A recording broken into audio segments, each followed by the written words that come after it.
For the player AI simple, we're going to go back to our default tile set and go down to our player AI simple here.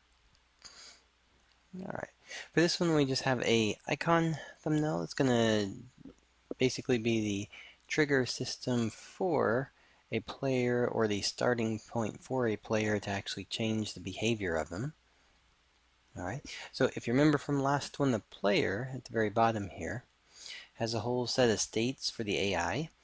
If you want the player to start with AI, again choosing for the, just as a quick for instance here, let me go back to the top. For the player, there is a option here for the player itself. And we have the player and controller, and then we have our general settings. So in the general settings, there is a option for user AI or none.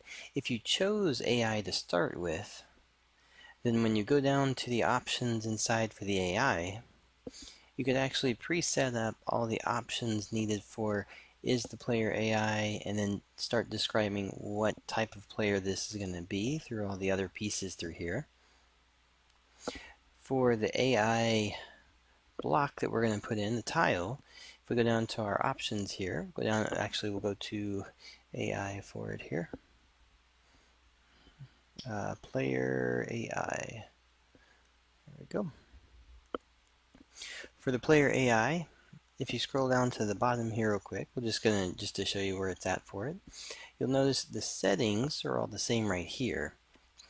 Okay, so you have two extra settings though. The AI system, this one is intended to drive the movement in terms of the AI behavior part. You can do a waypoint system where you're telling it to go from point to point. You also have the option for pathfinding where you set the grid size and the location. So both of those are going to be driven through this system. Any player can actually use that to actually move with, whether it's an AI player or a player independent being used by a joystick or a controller.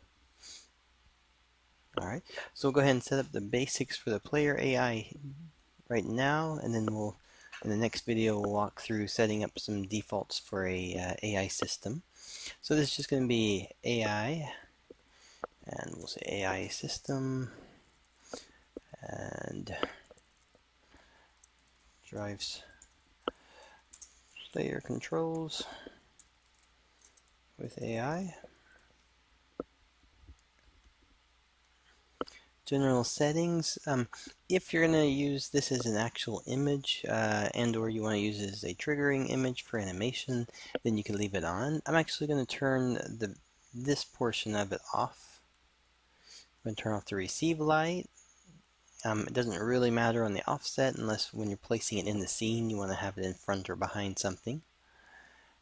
The image, we only have one right now, it's a thumbnail.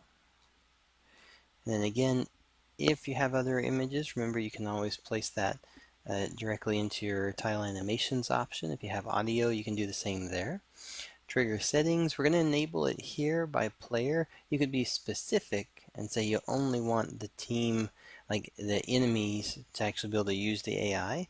You could say that. There's also some options inside of AI to drive further control for accuracy and stuff for each of the player types. The triggering system, if we use this, what we're actually saying, and actually I may disable it for the moment, but this is saying that you can use the trigger box to turn on the option for the player. Quick thing on that, and then we'll wrap this part of it up. If you wanted to have your player walk over to the edge of a cliff, and you wanted the player to jump off, well, you could actually have him walk into a trigger box. It'll turn off his, you can turn off the user side, turn on the AI, and then have the AI follow waypoints down to wherever you're wanting him to go. And then when he gets to the end, turn back control for the user. So it's got a lot of different options in terms of like doing simple cutscenes, as well as doing just AI only driven characters. Alright, so we'll leave it off to start with, but then when we set up different examples, we can go through those. The rest of the elements should be good. Let's double check. Yeah.